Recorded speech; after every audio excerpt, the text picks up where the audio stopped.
And it's here. Playoffs here. Amazing. We're growing up watching New Year's Day bowl games with my father and having to watch number one team on one channel and number two team on a different channel. And at the end, you had to say, gee, I wonder which one would win if they played each other. And going, what if we just had a third channel and they played there? What could we do that? And now here we have the start of a 12-team playoff. Indiana at Notre Dame Friday night. Will the Irish wear green uniforms? Is that just got to happen? I don't know. It's going to be a start of a terrific weekend. And, I was looking at the bracket. I was looking at my bracket trying to figure this thing out. And this is what struck me just generally. We will pick the games later in our postseason race for the case kind of thing. I could make a case for like six teams to win this thing. Like, this is wide open, it feels to me. Oregon, no disrespect. You're number one. You won all your games. You deserve it. But that's the closest thing we have to a favorite. It's not some of those past years where you just looked at this absolute juggernaut of a team. Even just recently, some of those Alabama teams, the LSU team that won it all. That era of the sport is gone, where you just have way more talent than anyone else, I think. We'll see. Maybe Oregon makes a mockery of this argument. But I look at this playoff and I just see it as being wide open with a bunch of different teams that if they get hot, if they get good quarterback play, if this happens, boom, they could win this thing, at least make the finals. Pat, your thoughts just on that general idea that I don't, you can talk me into a lot of teams on this. You could talk me into almost anybody winning this weekend. Yeah, no, you're right. I think that that this is going to be fantastically unpredictable, as most of the season has been. And I think that is the era we're heading into. I mean, the Georgia 2022 team might have been the last overpowering team. Michigan last year was awfully good too. They were really good.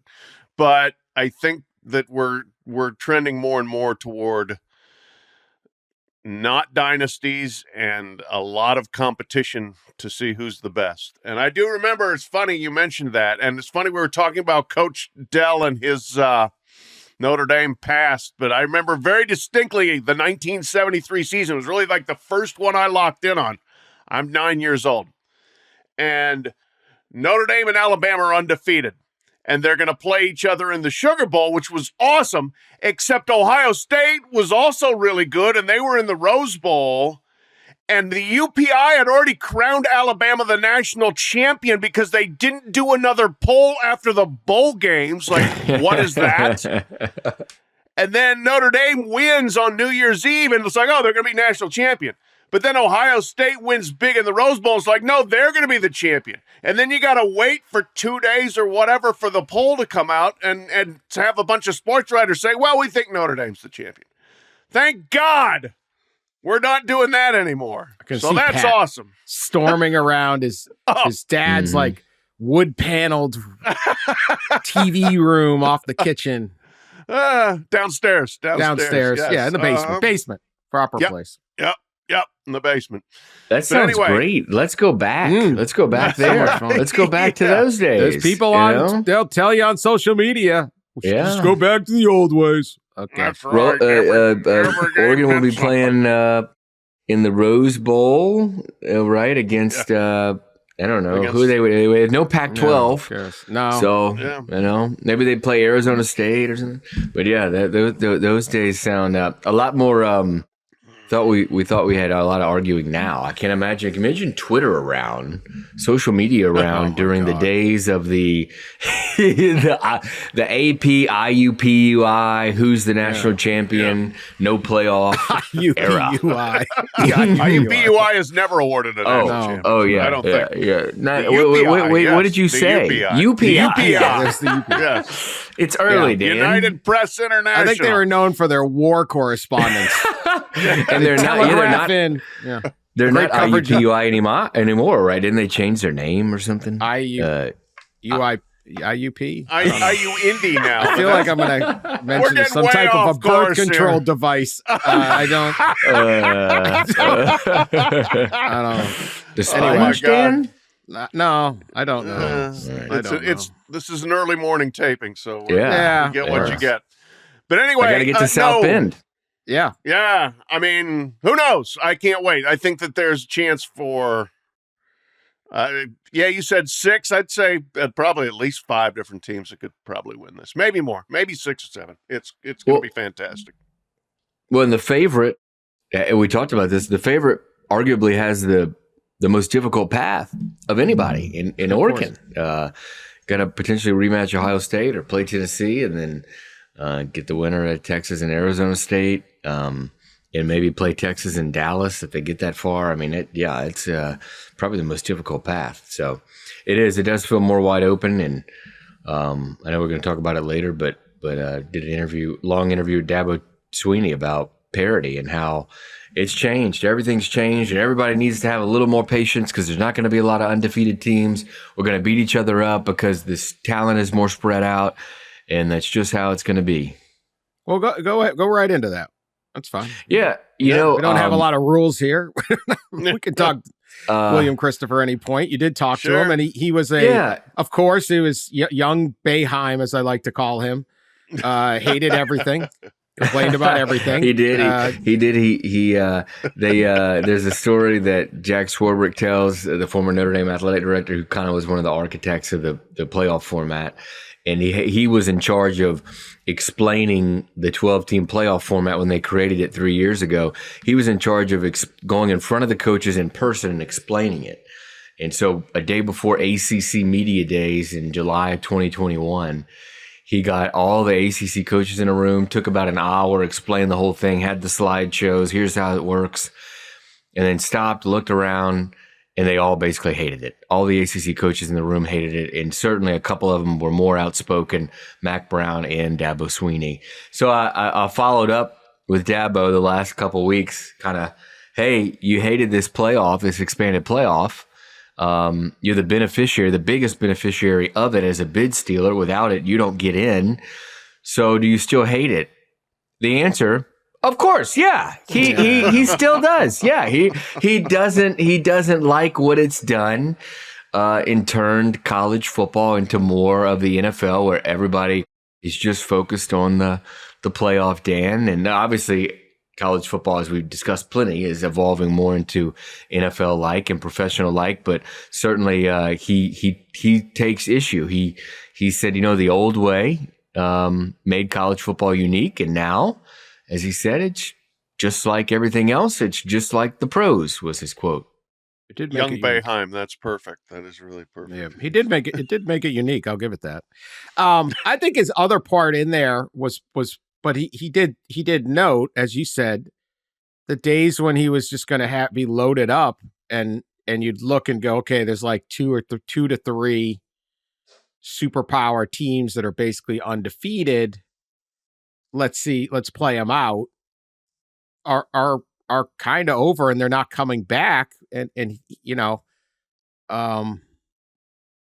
because of the way the transfer portal works and because of NIL, and so you kind of need a system like this for little old Clemson to have a little pizza party, however he likes to do it, and see what happens. And I read that article with a big grin on my face because Coach Sweeney has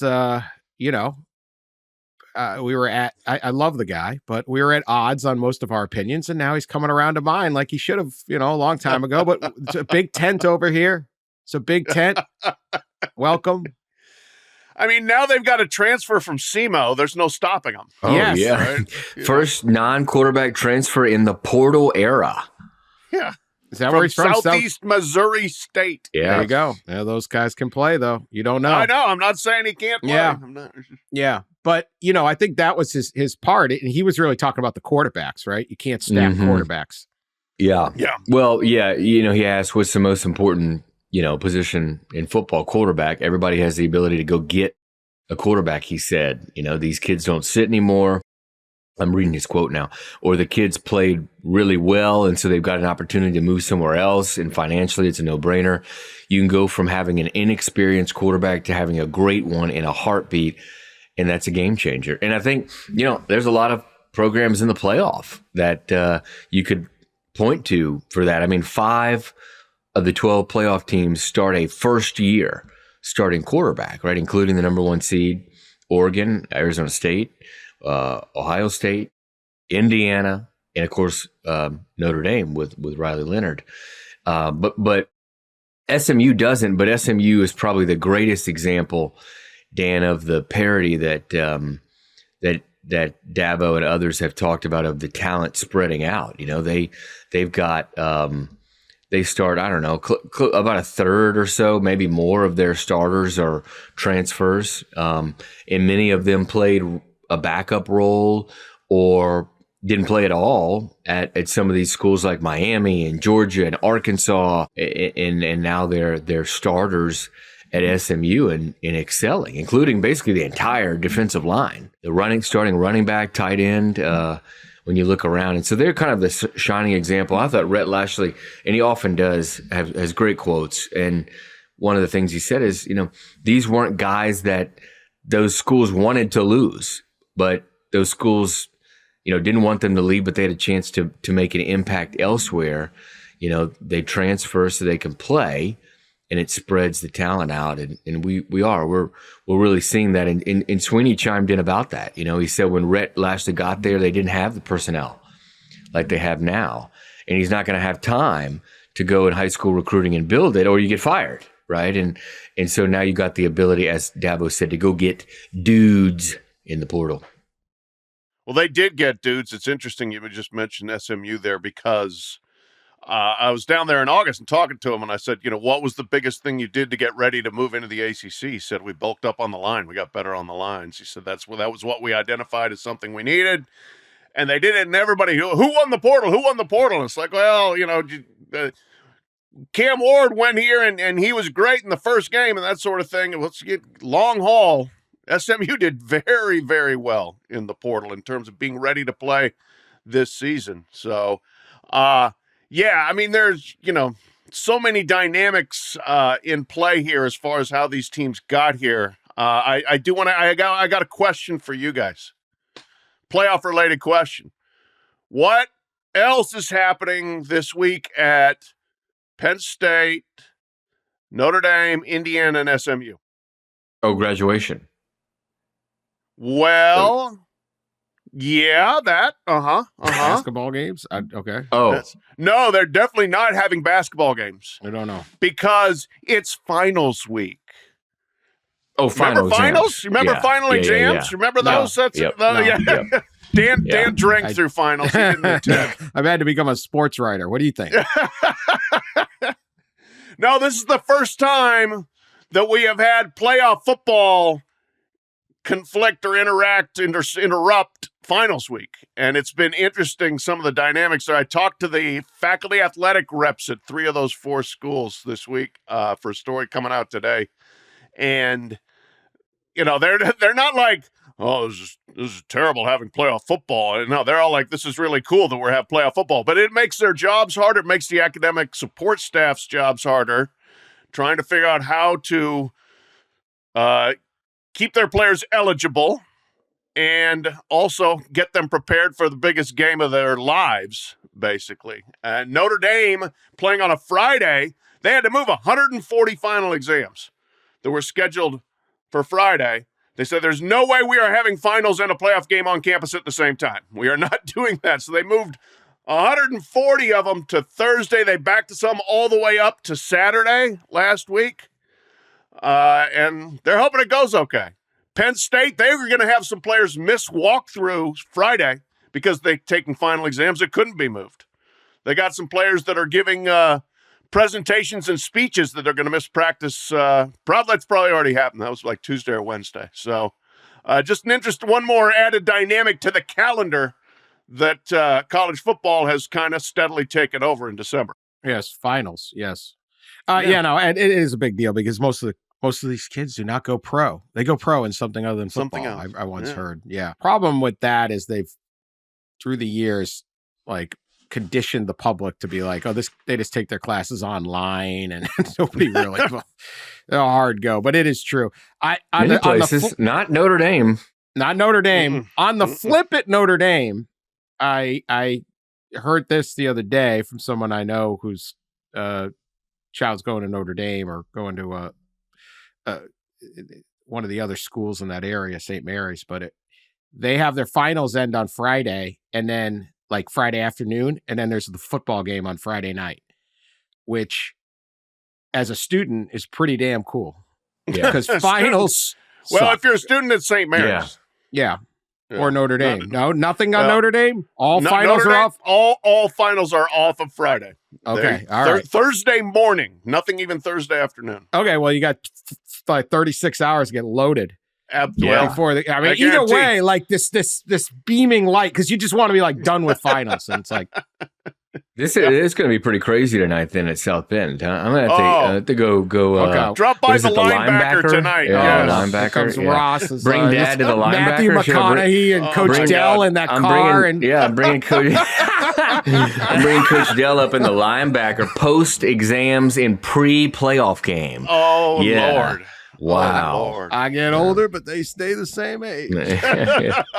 Coach Dell and Ross rocking South Bend tonight. Ah. Oh boy. Yeah. We've already got invited to some parties, Dan, because I mentioned it on the pod last. So I love we've it. got invited to some parties. Please, there's if they show maybe a up, house please party or send me two. photos. Please. Yeah. It's going to be the best Hardy photo since Larry Eustacy was on the list. Oh, my goodness. Yes, Oh, I want to Lord. see this. Coach Dell, you got to hit the linebacker. You guys Yeah. get in there. What's Yeah. that bar across on Eddy Street now? That they got a big Irish bar right there. I O'Rourke's. can't think. Corbin's? Yeah, there you Isn't go. What about Corbin's? Is that still there? Or not? Corbin's I is still don't know. there, I think. All right, Joe. Okay. Joe, can you get a little Resident Irish plot? bar Can you name get and a they got plan it. for Yeah. I already Flip have it one out, because plot it out. the Dellenger obviously- brothers? I didn't go to Notre Dame, but my dad did, which is, hence me knowing all this. I had buddies who went to Indiana that are going to the game that were texting me for a list of bars. And my dad sent me a list. I'm trying to pull it up, the list that he sent me, but O'Rourke's was on there. The linebacker was on there. Send this to me, Joe. I need this. Yes. I will send this to you. All right, good. R.I.P. Ross's mentions on social media just gets flooded with old Notre, because there's nothing Notre Dame fans love more than Notre Dame. I mean, they really love campus. Yeah. The campus is beautiful. It is. Nice Yeah. campus. All right. Look out, Dress everyone. warm. The Dress Dellengers warm. are on the scene. All right. We're going to get to more. We'll take a break right here. We'll be back quickly. As we were talking about the transfer portal, which is in full swing right now, and SMU and places like that bulking up, Arizona State. I think it's important that you don't know who's getting the good players. Like this thing, my head just spins watching this. Everyone gets all fired up over this or that. Yeah, there's a couple obvious choices, but for the most part, it's a bunch of people you don't know if they're any good. They didn't play, and the portal goes both ways, right? The whole thing was the rich will rob from the poor, but the poor kind of, if you want, rob from the back end of the roster of all these major powers. And there's all these guys that are four-star recruits sitting around going, I want to play. Playing time has been the most decisive factor in all of this. And it's made the sport extremely interesting because there's all these good players all over the place. As much as your head it is like it's a roulette wheel right now. Everybody in and out. And so this is the bedlam. This is the wild, wild west. But what comes out in the end is pretty damn good. And this week was already wild until all of a sudden, this was my favorite moment of the portal so far. We had on Wednesday, Alabama AD Greg Byrne come out and say, basically, they ain't got enough money. Okay, now that Greg Byrne is, I'm sure, correct. A, B, he did the right thing. Like, we got to rally the troops here. You can't sit back, right? But Alabama doesn't have enough money.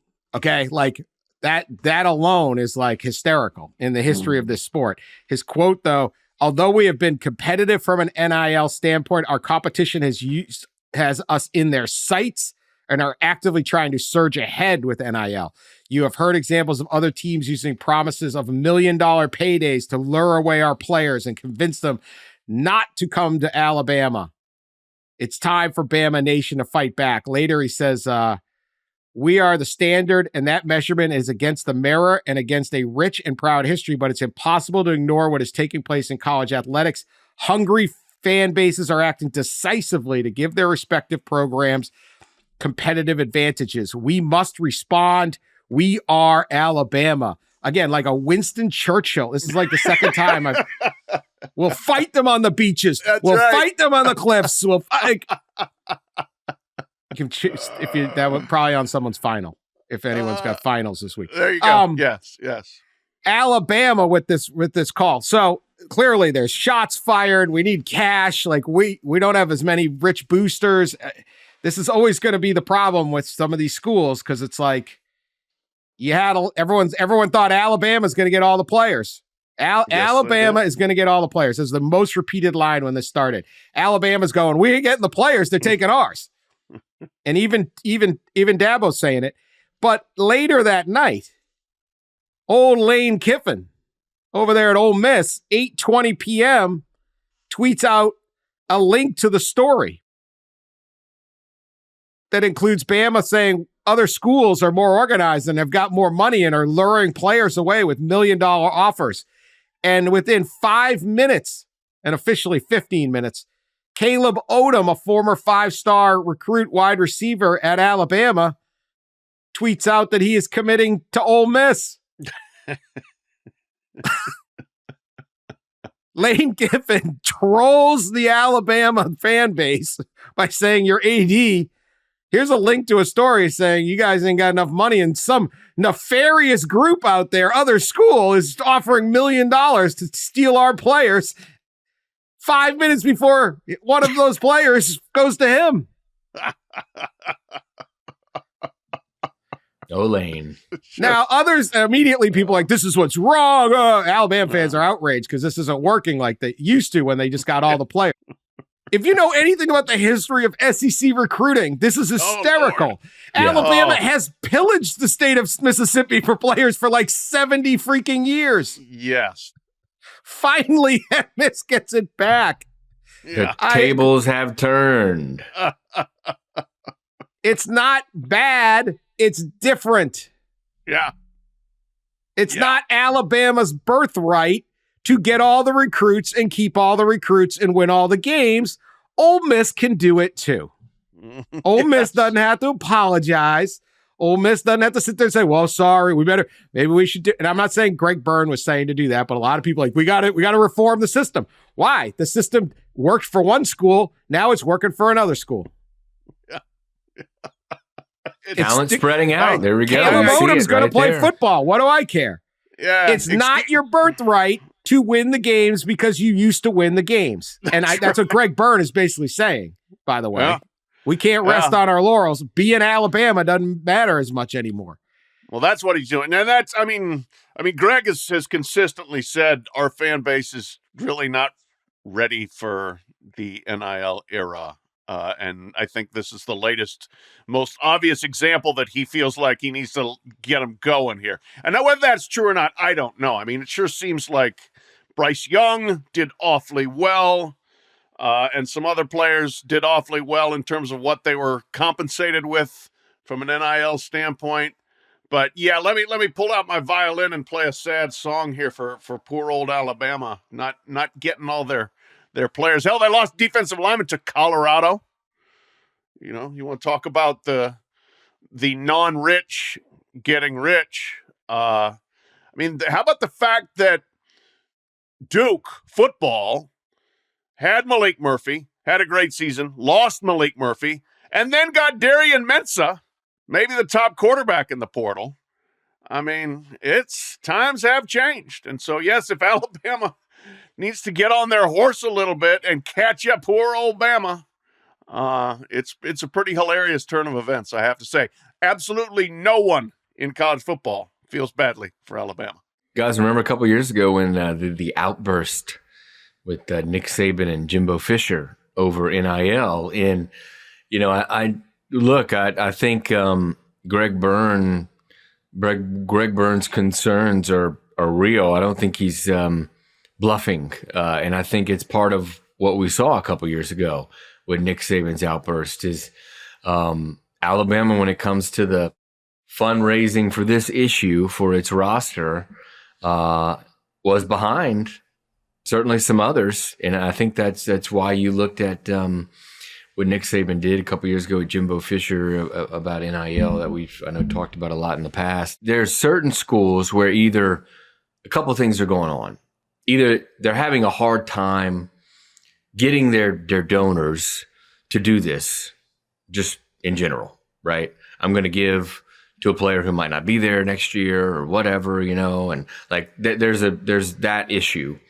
And I think the other issue is they don't have the donor group, as far as wealth, that some other schools do. So they can't give necessarily what other schools can do, and I think that puts them in a disadvantage, and I think that's when you get statements like that from Greg Byrne.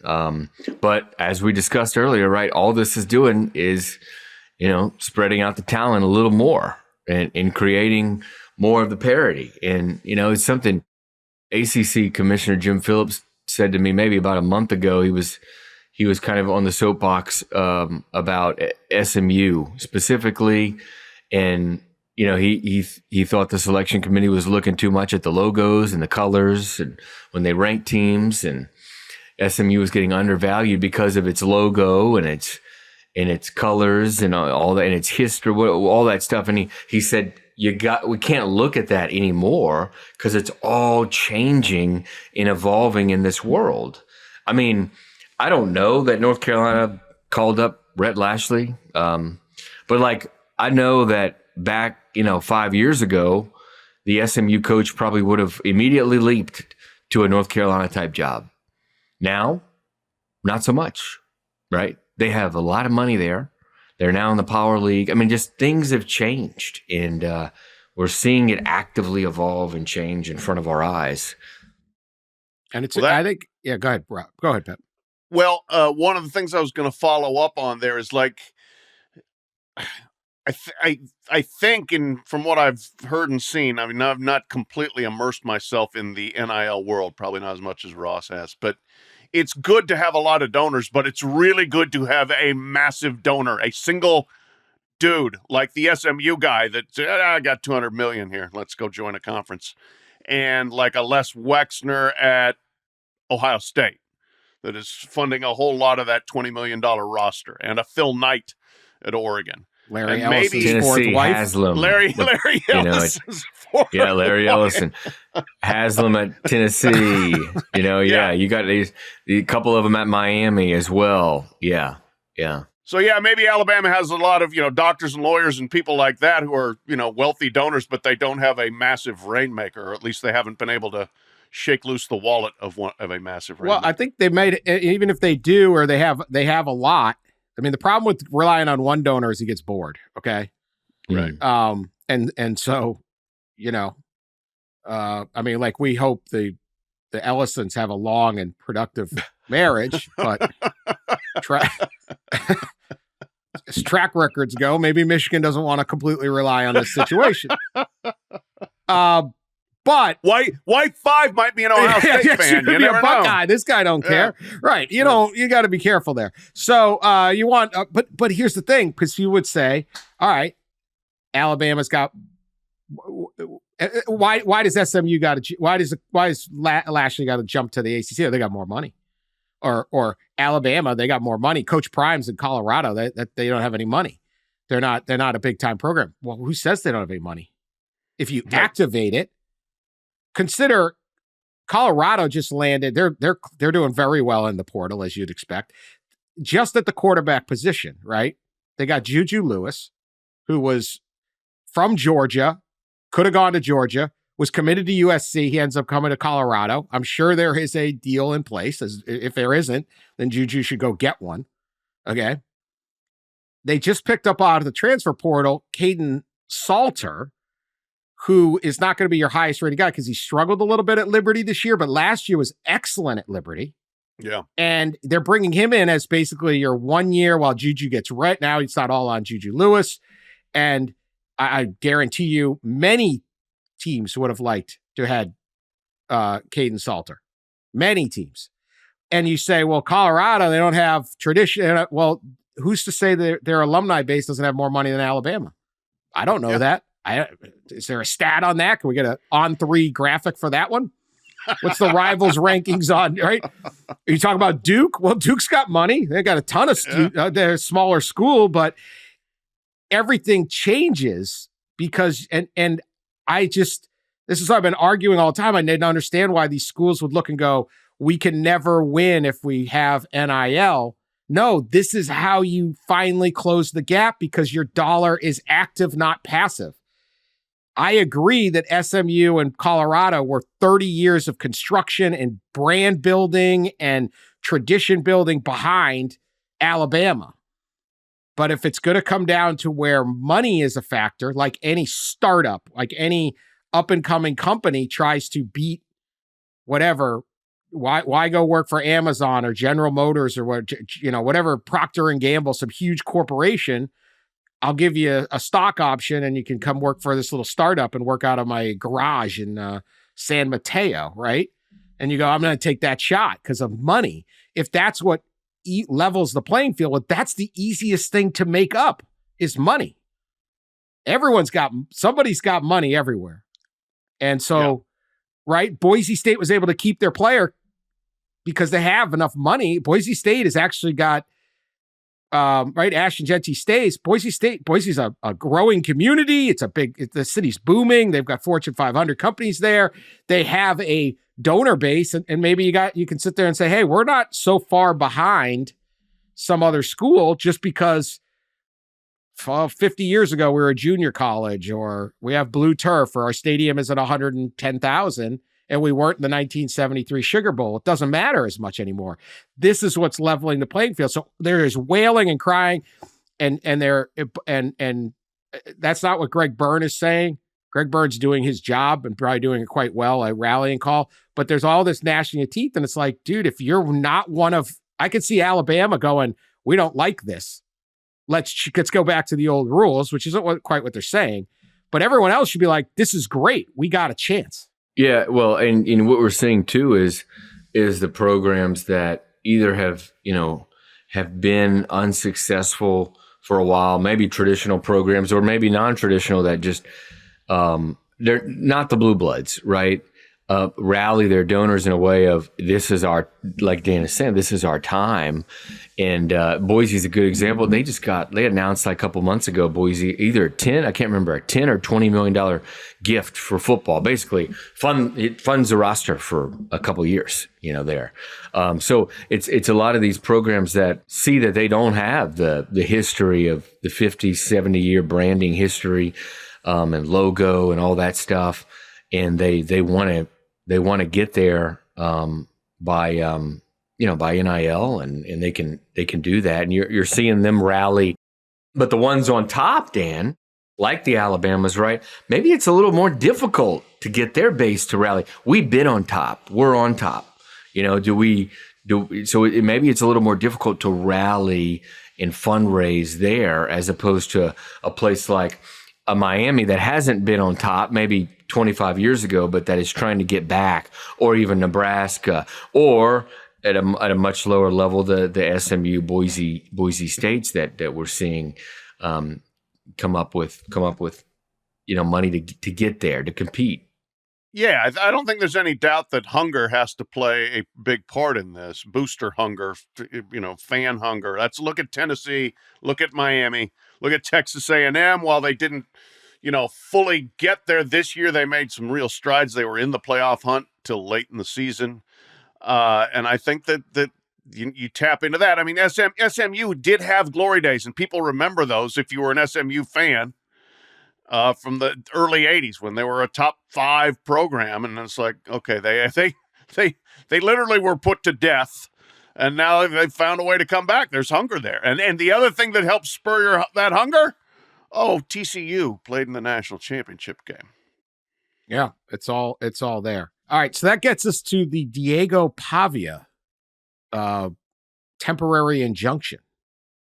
See how long it lasts, where if you recall, the Vanderbilt quarterback who kind of beat Alabama this year after playing 2 years at New Mexico State, he started his career at the New Mexico Military Institute, a junior college in New Mexico. He was a football player and a high school wrestler, had no offers in Division I, or FCS at least, or FBS at least, coming out of high school in Albuquerque, goes to New Mexico Military Institute, does 2 years there, goes to New Mexico State for 2 years. Because of COVID, he gets a 5th year. He goes to Vanderbilt this year. He was great at New Mexico State. The kid's a great player, fun to watch. And he's making good money now at Vanderbilt. And but his eligibility is up. He files a lawsuit. We covered it last month or whenever it came out. Was it pretty recently, right? November. I read it. I thought they had a bunch of very compelling arguments. I thought his lawyers did really well. I said on this show, I thought he was going to win this thing because it was well done. I know it sounds like a crackpot idea, but they're drinking beers at on senior night going, what if I did this? But he basically said, why does the NCAA have jurisdiction? And so the rule basically is if you play junior college football, I think most people listening to this know this, you play junior college football, those count. Every year you play JUCO counts as a year of your NCAA eligibility. So you play 2 years and then you transfer in as a junior. You can only have 2 more years, except for all these rules that you actually play longer. But the basic concept. And he's saying, why, if I'm in the National Junior College Athletic Association, why does the NCAA get to apply that when they would not apply it if, say, I played a different sport, if I played professionally in a different sport, if I went to a prep school, if I did, a variety of things. And it's a very good argument if you want to read it. Well, it came back, judge in Tennessee ruled in the side of Diego. So he now has 1 more year of eligibility from his JUCO years. And as his lawyer, what I love is as long as there's a good package from Vanderbilt, he'll be back. Now, they didn't say he's definitely back. They said if there's a good package. This set off all sorts of wildness. We have talked for a long time about different eligibility schemes and things that could go on, but very, very interesting that he ended up winning this, and it could change the way I think every junior college player in the country now is going to go, well, wait a minute. I could have more eligibility. I'm sure the NCAA is about to get flooded with appeals and all of that. Ross, what'd you come up with on this? Well, yeah, that's how this impacts other junior college players and other players in general is certainly a big point, because the ruling right now is just designated for Pavia and doesn't branch out to others. But when you read the judge's 20-page order, it's pretty clear the judge is focused more on the NCAA rules that Dan mentioned on eligibility of junior college players, and not necessarily specifically Pavia's case, but just junior college in general, which would lead you to believe that, it paves the way for other junior college players to file similar lawsuits, or maybe or get in. I don't know how this would work, but get in on this lawsuit in some kind of class action. I don't know how all that would work, but it's pretty clear that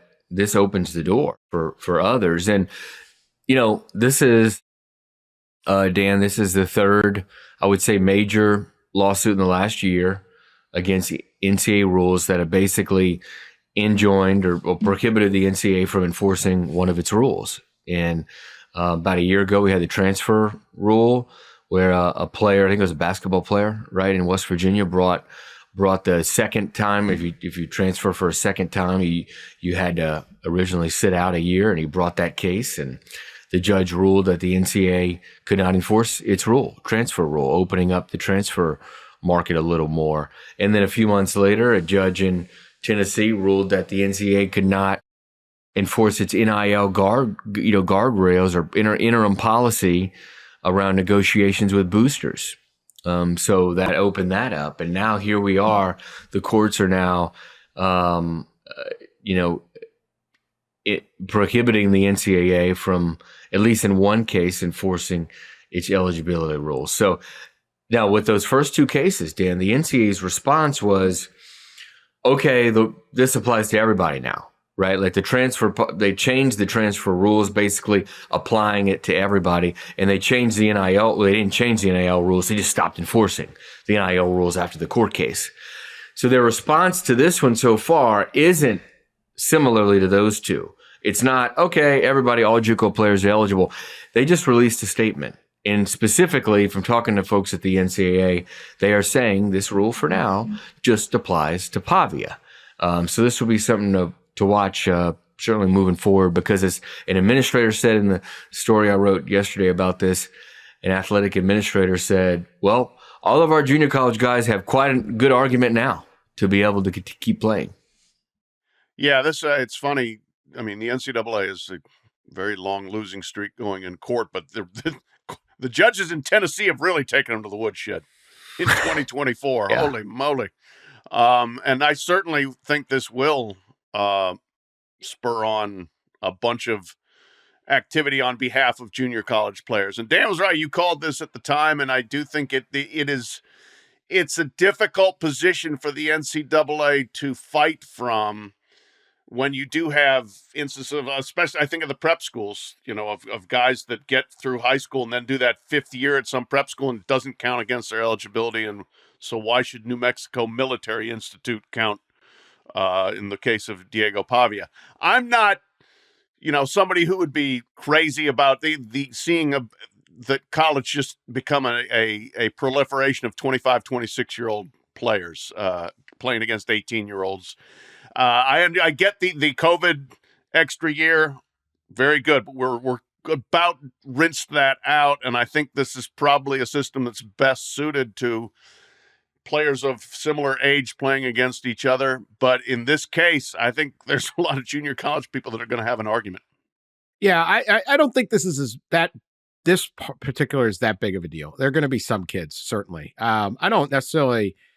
I'm not rooting for this. I'd rather it's, 18 to 22. Maybe if you have an injury, you can take a year off, or you basically got to be done in 5 years. But the problem is this isn't how the NCAA does it with the other stuff. And I brought up the hockey thing where the best hockey players are playing either and they're about to make it even more open, either the Ontario Hockey League or this league out in United States Hockey League in Iowa. And between the ages of 16 and 21, that's where they go play. You don't play for your high school, as great as the Minnesota high school hockey tournament is. So you don't necessarily enroll as a freshman at a college. You go here, and there is an academic component to those, and so these kids are able to get academic credits while playing something close to professional hockey to develop to try to make the NHL. And then at 20 years old, they enroll in a school, and you're like, oh, that's fine. And it is. There's a common sense nature to it. Okay, good. We'll take you. Right. What's wrong with this? So then you sit there and go, I'm sorry. That year 18, you went to New Mexico Military Institute, and you like, what's the difference? And so I that's why I thought they were going to lose. I don't think this is a big deal. And I don't, as a general rule of thumb, like if there's some kids that go to junior college, I don't think that people are going to try to flock to game the system and say, hey, I could go play Division I football, but I think I'm going to go to, we all saw Last Chance U. Does that look like a good time? No, I mean, it looks like a blast, Dan. Scuba. My man JB, Coach JB, screaming at you in the middle of Kansas. No one's. Well, if I do that, I'll get 2 years here, and then I'll plot. No one's doing that. No. But if those kids that are at Last Chance U, or hey, I was a high school wrestler, I weighed 160 pounds, no one wanted me, but look, I turned into a really good player, and I'm now. I mean. You think of Diego Pavia's career, nobody wants him and he goes to New Mexico, and now he's at Vanderbilt, studying at Vanderbilt. And you say, hey, we got to stop that. Like, no, these kids they've followed the rules and they're getting their grade, and some of these kids aren't going to make it. I mean, if you watch Last Chance U, I mean, remember the woman had the pencil, she had to hand out pencils. Kids would go to class. Yeah. You have a pencil? No. How are you going to take notes? And then there was this great scene where the kid was she goes, there's a kid, Ollie, he goes, do you have a pencil? And he goes, I do. And he's all proud. He shows her his pencil for class. And she goes, do you have any paper? And he goes, oh, no. So like some of these kids are coming from way down on the ladder of like, and if they make it and they're still eligible and they're getting like, this isn't an American tragedy. He's like, good, let's keep him in school. Maybe he gets, does a little better. Maybe he matured. Maybe whatever. He learned how to operate. So, but certainly a very interesting bit. And it is another loss. The one they've got to stop is what I'm saying, what I've said is the restraint of trade of where a Diego Pavia can just keep going and saying, well, I should have a 6th year, 7th year, 8th year. Why are you kicking me out of school? I can just keep taking grad degrees at Vanderbilt and stay eligible forever and keep playing. That's what we really don't need. Right. Yeah. Well, this ruling, some might say, would invite that. Yes. Invite more legal Sherman challenges Antitrust over that, Act, the pesky Sherman Antitrust Act. Damn that Sherman. This. Yeah. They're like, this is modern thinking. They blame it on stuff like the media or like, like I didn't write the Sherman Antitrust Act. Like I'm just reporting this thing. I don't necessarily think it's the best thing, but this is not the end of civilization either. Yeah. No. I mean, there's always a next Cassandra moment, but I agree. This is probably not going to fundamentally alter the course of college athletics. One thing we haven't talked about that's at the center of this case in Pavia's argument is money. Right? NIL money. He says in there that he stands to earn $1 million or at least $1 million next year. Next year, of course, is the first year of the athlete rev share directly from schools where they can pay athletes. I don't know that he's going to get $1 million from Vanderbilt in rev share, but maybe he gets $250,000 or $500,000 and gets actually real NIL brand deals on the side of that. I mean, he's a big player and a big name in a pretty big city and market. But money is at the center of the case. He's basically saying, it's a loss for me, right? I'm harmed by this potential loss of money. And really the same thing was in the West Virginia case with the transfer case, right? Was if I can't transfer to this school, I'm not going to get what they're offering me. I'm going to be out this money. I am harmed. And guess what? The other case I talked about from Tennessee about NIL, another one, right? I can't negotiate with this booster at this other school, so I can't get my money. I'm harmed. Big surprise, this is all centered around money in an amateur association evolving into being a professional entity. You're going to have problems and messiness, and here we are. This is one of the issues of an entity that's trapped in kind of this, with these amateur rules still, that's evolving into, a pay-for-play and in a professional kind of entity. So here we are. Restraint of trade, it's called. Restraint of trade. There you go. Also, amateurism doesn't really exist. It's not really a thing. It's a made-up thing. That's their other inherent problem. We'll be back. We're going to pick these games. I obviously won race of the case, so we're not obviously. But we got 4 here to pick. Big spreads on all of them, which makes this tough. This makes this tough. But let's start. Indiana at Notre Dame. Notre Dame is a 7-point favorite. 8 p.m. ABC. Dellenger boys riding high in South Bend. Get ready. Brace yourself. That's really the story. Thursday night, Dellenger boys. We'll start with you, Ross. I'll send some pictures from the linebacker or Thank wherever we end up. Maybe the house party with the Oh, Lord. 19-year-olds after post exams. I like the Irish. I think, it's supposed to snow. It's supposed to be 25, 30 degrees. Notre Dame's kind of built for this, but I do think it's going to be a tight game, like low scoring, tight game. And I think 7.5 is too much. So actually, Seven, I think right? Seven. Flat 7? I got seven. Seven. You got 7? Yeah. I think it's going to be close enough within a touchdown. I foresee like a 16-13 or 17-10 or something like that. So I'm going to say that Indiana stays close in covers, but Notre Dame wins. I think that like Indiana's defense is the underrated element here, but I think Notre Dame's on a heater. I mean, they're playing well. They're scoring points. A couple defensive touchdowns in the last game, but they've been over 40, I think, was it 4 of the last 5 games? A couple of them in the 50s. And I think provided they don't just get stuck into a slog where we're just going to try to run the ball and we can't run the ball, you got to be able to make some plays. I think throwing the ball, and I think they're going to get after Curtis Rourke and really hurt the Indiana offensive line. So I think Notre Dame wins and covers. Joe? I'm with Ross on this one. I think the temperature, I think the fact that this is, I'm hoping there's snow just for the look of it and the appeal of getting this first playoff game in a snowy setting. But it feels like that Indiana has enough scrappiness to them in a game where both teams are going to try and run the ball. That it could be like a 4-point, 3-point game. As much as I would love for Notre Dame to go out there and dominate, it feels like that 7-point spread's a little too big. So I'm taking Indiana to cover, but Notre Dame, go Irish. They're going to win. This spread is tough. This is going to be great. Kirk Cignetti, who's your coach, said, I hope it snows 1.5 feet. No fear. And I'm going to stick with that. Canadian at quarterback, Dan. Canadian at quarterback. Curtis Rourke's Canadian. Yeah, it's scared of this. Well, snow. I don't think anyone's scared of the snow. I think the weather will be the most overrated factor, hyped up thing. I'm scared, Dan. You're scared. I've been spending much time talking weather. I'm going to take Indiana to cover this. I don't know who's going to win. I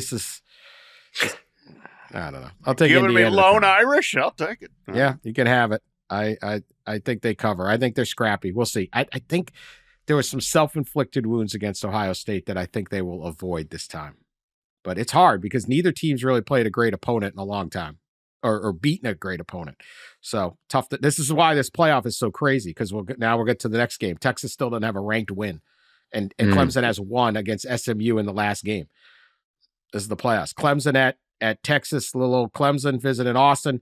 Longhorns, 12-point favorites. No respect. Yeah.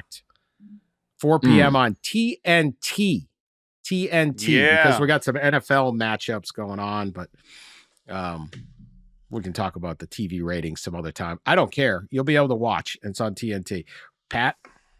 Yeah, and they will be interesting that the 2 afternoon games on Saturday going up against NFL games, and that was a major discussion point when they were trying to figure out when to have the playoff. They were going to have to go head to head with the NFL at some point, and this is it. I don't care. I'm watching college. I can tell you that. The 2 biggest spread, especially against Zombo Dabo. I think Clemson can cover that. We'll see. Phil Maffa has been hurt, and that has hurt their running game, but he's had 2 weeks now to rest up, heal up some from the ACC championship. And if he can get some run game going against a really good Texas defense and put some pressure on Quinn Ewers and an offense that hasn't been that great, especially the offensive line for Texas, I think Clemson's in the game. I think Texas wins, but I think Clemson is in the game all game. 12 is too much. Clemson covers.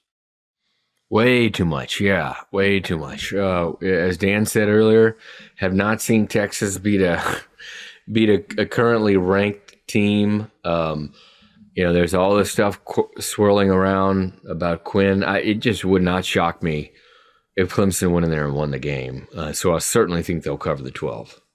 I'm going the opposite direction here. I think Texas is going to smoke them. I think that one thing that stands out with Clemson is that their run defense, despite this expectation that they're always going to have really good defensive line, their run defense has been very shaky. It's been very inconsistent. The last time that they played against an SEC opponent that had not a good offensive line in South Carolina, but the capability to run the rock. They had success, especially with Lenore Sellers. Quinn Ewers isn't Lenore Sellers as a runner, but I think Trey Weiser is going to get going. Their offensive success has been built off of how well they run the football. Whenever they don't, which we saw in the SEC championship game, they have struggled mightily. But this is not going to be one of those one of those afternoons where they have that issue. So I think Texas covers, and this could be 15-point plus victory. I'm going to go Clemson. I think the points, just too many points. Texas, I love their defense, and I think they can win the national title. But I also, with 12 points, they don't score. They have not shown a ton of offense lately. Really, other than the Florida game most of the year and the Oklahoma game, they've not shown great offense. Scored 20 against Arkansas, 31 against Kentucky is pretty bad, 17 at Texas A&M. So I'm going to go with Clemson keeping this at least within 12 and covering. SMU at Penn State, noon on Saturday on TNT. Penn State is giving 8.5. Ross. Yeah, another big spread. But I think this one, I am going with the favorite. I think at home, the Nittany Lions, Drew Aller, Tyler Warren at tight end do enough to not just beat SMU, but beat them by 8.5. We saw the Mustangs struggle, although Kevin Jennings is incredible with the ball, and he's a magician in the second half against Clemson. They did get down in that game 17 points to Clemson. And so I'm thinking that there's going to be enough struggle here for them on the road. It's going to be cold and all that stuff, all that good weather stuff, that Penn State covers the 8.5, wins by 10 plus. Yeah, it's a tough one, man. Because SMU did, for the first half in Charlotte, we're like, oh gosh, they're really not ready for this. But then the second half, they showed some real mettle. I mean, that was a sign of a team that is not going to lose easy, I don't think. This is a tougher assignment. Better opponent, true road game, bad weather, cold weather at least. But give me 8.5, I'll take SMU. I think this is a 7-point game. I think Penn State wins, but I think SMU hangs around. I'm taking Penn State as well with Ross here. What was so noticeable in the ACC championship game was how easily they were able to get pressure on Kevin Jennings. Now, Kevin Jennings, phenomenal athlete, was able to escape because he's just a magician, as we've talked about, or as you guys have talked about on the show. But I don't think he's going to be able to escape Abdul Carter and the rest of that front seven for Penn State that has better athletes, that has a more gifted and more ferocious group. I think that they're going to get home. It's going to be really hard for them to move the ball down the field. That's enough for me, as they're going to find ways to produce on the ground with Singleton and Katron Allen going up against that stout D-line for SMU. The other last bit about this, that SMU secondary has been bad this year. They give up a lot of big contested catches to young receivers in Clemson, and I think that Tyler Warren and the rest of that receiving core for Penn State could find success. I like Tyler Warren. I'm not that sold on the rest of the Penn State receiving core. I like how they use their running backs more against Oregon in the pass game. That's what I think will hold off that. I'm going to take SMU with these points. I don't like the pass. I think Penn State wins the game. Somebody's going to get an upset here. 8.5's a lot. I don't think Penn State will be explosive in this game, and that's a lot of points. So I think SMU will be able to keep it close, at least close enough. All right, finally, Tennessee at Ohio State, 8 p.m. Saturday night, ABC. Ohio State is giving 7.5. Ross? A lot of points. Again, in too many, I think, for the pressure cooker there in Columbus. And I do think Ohio State's going to win the game, but I think it's going to be tight. They haven't played Ohio State, I feel like, to their potential in a whole lot of games this year. This is the stage to do it. A lot of pressure, playoff game, trip to the Rose Bowl on the line, and I think they get it done. So give me the Buckeyes to cover. You said it, Dan. Somebody's going to get it. No. Yeah. Give me Tennessee to cover, Buckeyes to win. I still think Tennessee covers. There you go. I still think Tennessee covers because I think the spread is – I think it's too much. But take it away, Pat, as I head to South Bend. See you boys later. Okay. Well, no, you said, Dan, somebody's going to get upset. This is who's going to get upset. Ohio State's going to get beat. I think Tennessee's defensive line is excellent. Ohio State's offensive line is not great. And one of the great things I will say, just a minor segue here about college football and a college football town and a college football fan base and media contingent, like the amount of discussion of what is thought is going to be Ohio State's guard rotation when I was up there on Monday for press conference. It was incredible. Like, we're going to rotate 3 guards and how they're going to do it, and this guy's in this, what are you seeing from this guy in practice that's allowed you to elevate him in there? This is what it's about. These fan bases that will absolutely sweat over what the guard rotation is in a game like this. But it's also an indication Ohio State's offensive line is an issue. Tennessee's defensive line is a bunch of beasts. I think this is going to be low scoring. It's going to be who can make some plays. And I still get the feeling Will Howard might make some of the wrong plays, and Nico Iamaleava, he might make some wrong plays too, but I think he can make enough right plays. And they've got a great running back there that I think can really tote the rock and at least get enough done to allow Tennessee some balance. So I'm taking the Vols to not just cover, but to win, and for the entire town of Columbus to burn to the ground. That's certainly possible. I can't imagine what the outcome of this is going to be if they do lose the game. It's going to be nuts. Ryan Day might not make it out of that stadium. But the context of the guard situation, I mean, that is critical, and it perfectly paints what they're stepping into. I think of when they were down Josh Simmons and Seth McLaughlin when they played against Penn State, and Donovan Jackson had to play left tackle, and he struggled against Abdul Carter. He's going to struggle against James Pierce Jr. Those things are going to play into Tennessee being able to cover this line. That is a huge spread that Tennessee should be able to, especially when both these teams, they're very similar. They're similar in a lot of areas. If we break it down position group by position group, I think Ohio State still finds a way to win late. But that 7.5 point spread, I'm taking Tennessee to cover as well. I have gone back and forth and back on this one. I think either of these teams, when I mentioned 5-6 teams to go in the national championship, I think either of them can do it. Ohio State, absolutely, they got the talent, and and Michigan isn't in this field, and everyone's like they're not going to they're not over the Michigan thing. They might be really over it and angry as hell, and respond in a way that is even that signifies what we thought this team and this roster could do, and fight for their coach and fight for their own respect. Like, look, the whole flag thing was stupid, but, don't show your fight during the game. Absolutely. But at least they showed their fight. There's something to be said. Jack Sawyer does not, I bet he was not a very happy person or a good person to be around the last 3 weeks. And having that time to go through all the stages of grief, and now it's like, we're going to take this out. I could see Ohio State winning that Super Bowl. I also see Tennessee. Everything everyone's saying.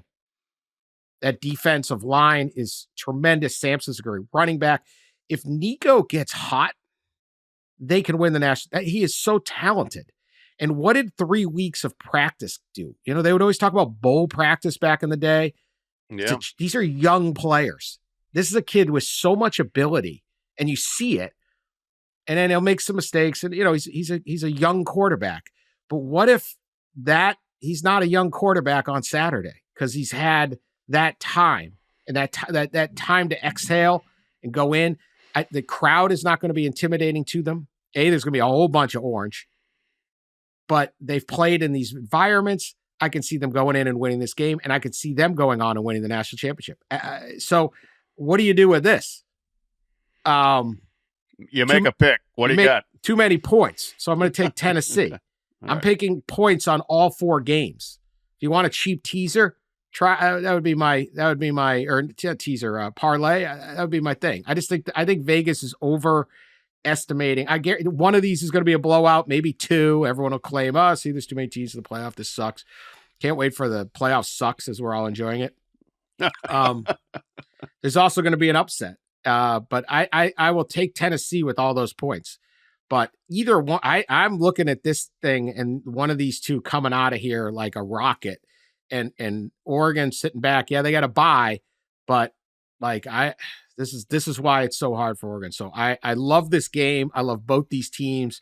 I love the pressure and on Ohio State, the enormous stage that this is and how great this game is going to be. I love how this set up, starting with Notre Dame, Indiana, and finishing with this, which I think is the best game of the weekend. Like, just terrific job by the playoff committee. So if you want to watch NFL, people will watch some, but I think we'll drag a lot of NFL fans over to the college too. I don't know how those ratings things even work anyway. Like, yeah, I mean, there's got to be a lot of people that are going to watch both, right? Football fans will be watching football on Saturday. And the fact that there are only 2 games going on, right? So you can watch the Chiefs and the Texans, but you can also sit there and say, oh, well, let's say that's a blowout. Let's say Mahomes, I think he's going to play, but let's say he doesn't.